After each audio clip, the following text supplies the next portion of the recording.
Some of you might be wondering how this game got on my review list. This is one of the requests from one of the many parents who write to me, asking me to do more kid-friendly games. So this is the one they suggested.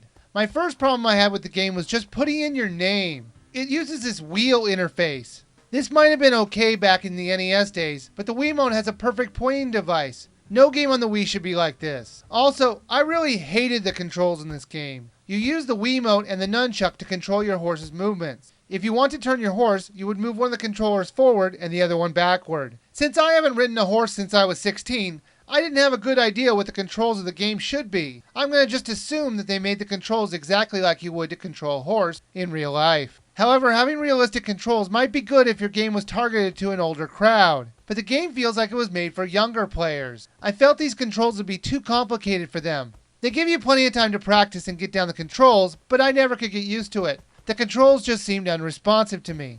The main game itself really isn't that much fun to play. It consists of a bunch of jumping obstacles, and that's about it. And they score you on how long it takes you to do the course.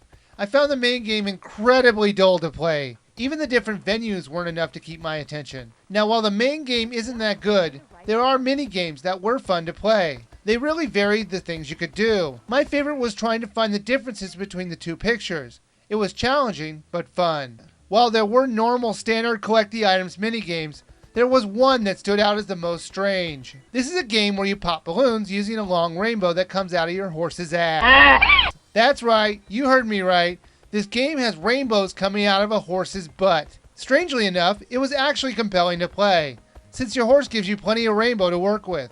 You can also unlock different things for your horses or your character, like clothes for your character or brushes to groom your horse. My horse and me suffers from the classic problem of overcomplicating the Wii motion controls. This game could have been so much better if they just used a simpler turn your Wiimote from side to side to move your horse control scheme. I can't recommend this game since I think the game would be too hard for kids to play. And there isn't enough enjoyable gameplay to worthy buying this game, so you should skip it.